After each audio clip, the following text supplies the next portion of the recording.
teile! Mina olen Astrid. Tema on Astrid. Mina olen Kärt. Tema on Kärt. Mina olen Merili. Ja tema on Merili. Aga et ma ei peaks siin suflöör olema, siis ma annan mikrofoni edasi.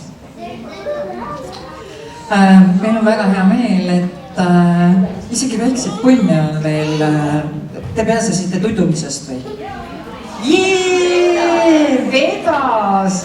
Me tahame teid kõiki väga kiita, te olite nii hirmus tublid ja ma ikka alati ütlen, et nende aastate jooksul, kes on võib-olla siin mind enne ka näinud ka õpetajad enne kõike, et ma tulen teie pärast muide lasteaiad alati. Te teete väga head tööd ja see, et neid asju seote just nende õppeprotsessis olevate asjadega, eks ju, see prügiteema, superluks. Me väga armastame teid. Ja et me siin alguses nüüd natukene ütleme, mida te võiksite teha, aga te ei pea meid kuulama, eks ju. Kas sa tahad, Kärt?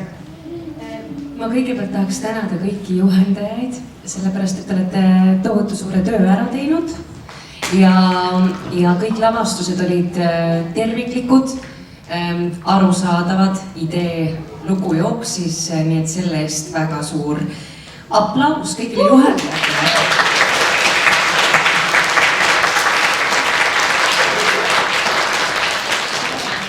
Aga loomulikult me võiksime teha veel suurema aplausi kõikidele lastele, kes laval juba on üles astunud.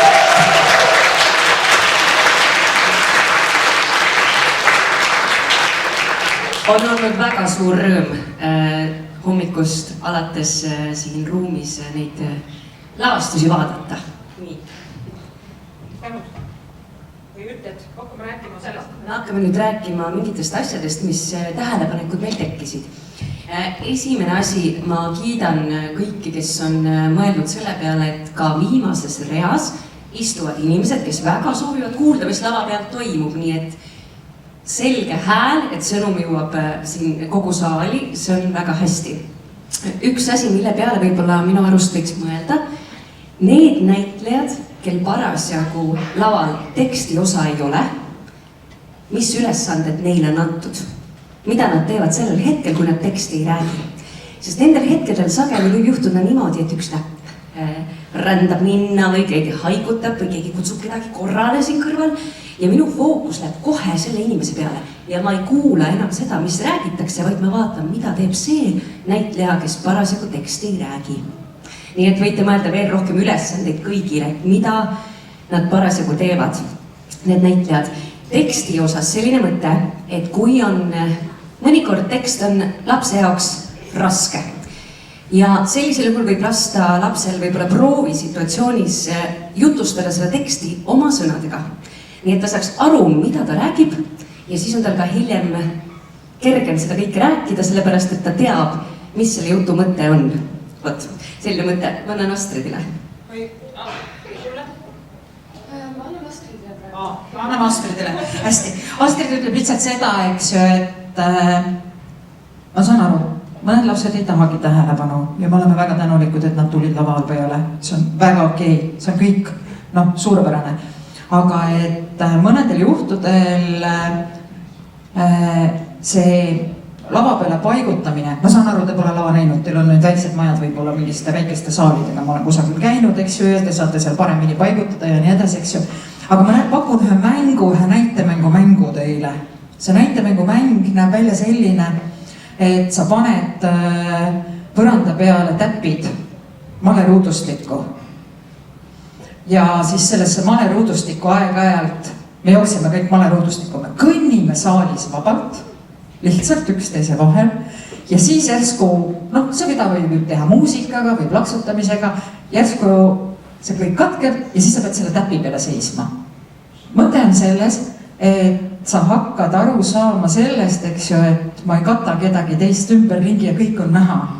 Sest emmed issid saalis tahavad ju oma last näha, ma tean küll, te ei näe ju keegi teist last, ainult ise enda oma. Ja siis oleks nagu väga hea, kui ta välja ka paistaks sealt, eks ju. Et mõned jäävad endale seljaga, aga ma võin ju siin kõrval olla või ma võin siin kõrval olla. Et need on nagu sellised asjad, mängige, alguses mängime, pärast võtame täpid ära. Ja vaatame, kas hakkab mäng käima, eks ju, ka ilma täpita, eks ju. rahvatantsijad teavad, te peate märgi peale tantsima, aga et see on nagu seda nimetatakse mise-en-scene'iks, väga peenikene sõna, eks ju. Ja veel üks asi, mis on mise-en-scene'iga seotud, eks ju.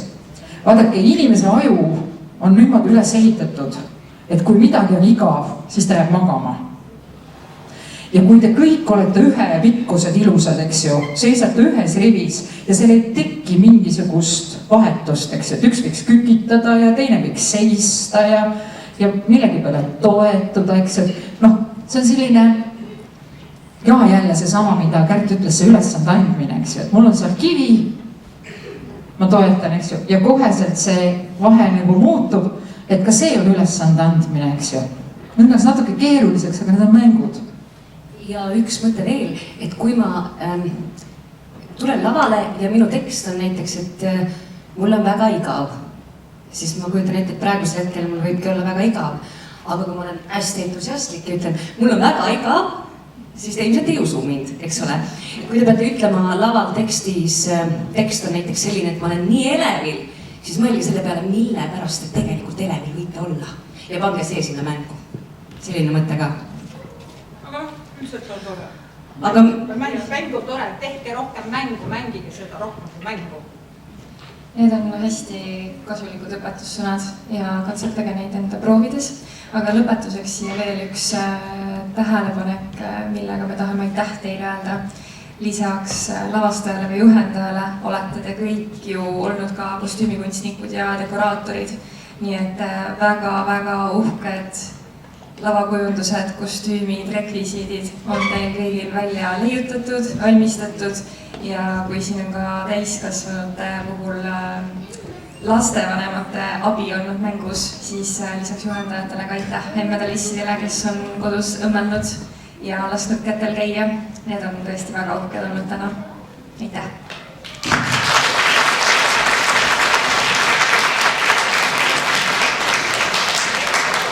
Aga lisaks kõigele sellele, mis me praegu tagasisideks ütlesime, me sooviksime veel omalt poolt välja tuua paar, mitu teist, mitu 10 võib-olla isegi, näitleja preemiat. Eriti tublidele, kuigi kõik olid väga tublid, aga nendele, kes meie jaoks paistsid mingil ühel või teisel põhjusel ekstra silma kõige paremas mõttes. Ja me hakkame neid järjest välja kuulutama. Esimene etendus, ma olin juba unustanud, mis see pealkiri oli? Pimeduse emand. Meil kõige vabandust, ärge muretsege, aga me tahame anda näitleja preemia Hannale. Aga tuleb õpetaja järele kedagi. Aga nii, siis me tahame anda Hardile. Kedagi ei ole, eks ju. Ei ole, me saame järjest, eks ju. Siis on Mikaelile ja Meritile. Aitäh, suurepärane lead show. Me arvame, et te võiksite Eurovisiooni vahetippi teha suurepärane. Nii, Brette Becker. Becker. On olemas, Jaa.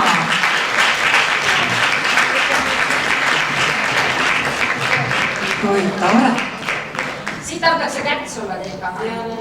Ja, palju õnne. Palju õnne sulle. Hea ots. Nii, järgmine on meil Janeli Leesmann.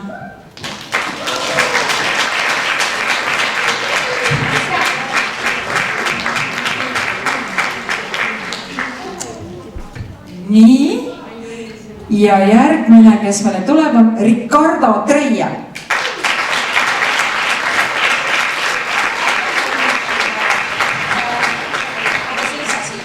Ja me tahame kohe kätte anda järgmise ka, me tahame anda Päkapiku rühmale või eesotsas jõulumemme. Meil on jõulumemme tagaaskeldamine väga meeldis ja väga ilus kostüüm, aitäh! Ja siis on meil veel Olivia Spielberg. Olivia magab juba. Nii, aitäh teile. Metsas. Tristan Muts.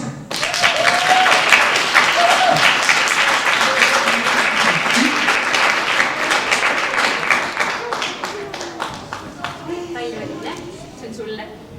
tubli mees. Järgmine on Roos Rohtmets.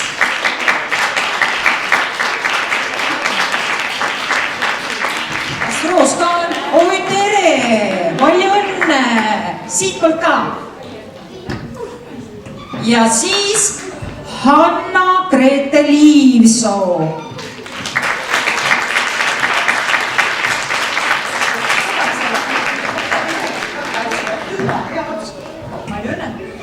Nii, järgmine on Natsu-Paberi Rännak. Ja Tõnn Sild.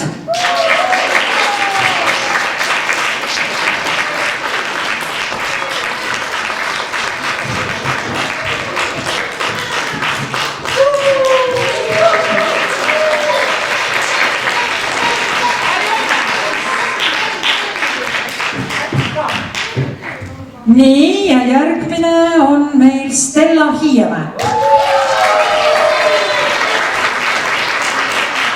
Kui palju teksti võib ühesse lapsesse mahtuda?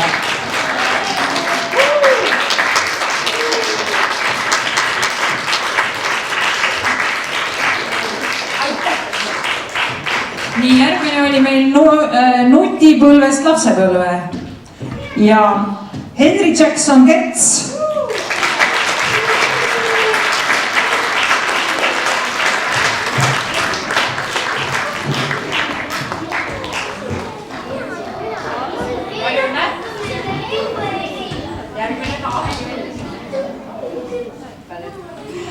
Ja Anette Mälton.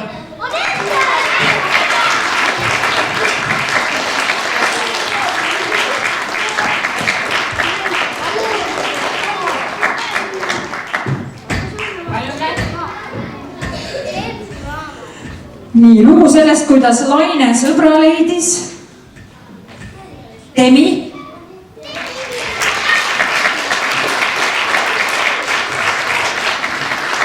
Õpetaja. Nii, aga kas neid on veel siin? Osad on väga. Johan.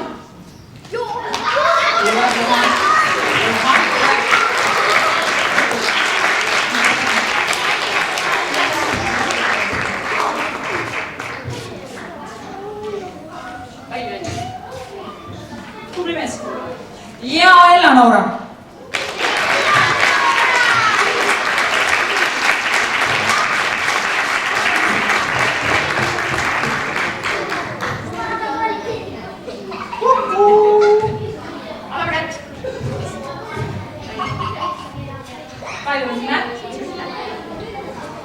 Nii, ja viimane Kevad metsas. Solomia Lopatšenko.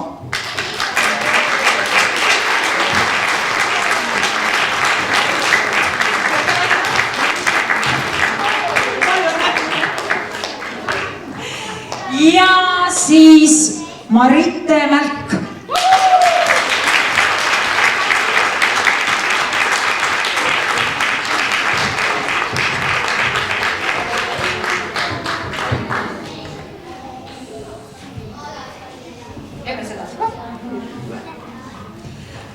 Aga kõige tähtsam selle juures on, näitlemise juures kõige tähtsam on see, et sa armastad seda, mida sa teed. Et minule meeldibki esimene olla. Ja üks asi veel, mida teatritegijad väga armastavad seda lauset, teater on kollektiivne kunst, üksi ei tee mitte midagi. Nii et meeskonnatöö, jätkake samas vaimus.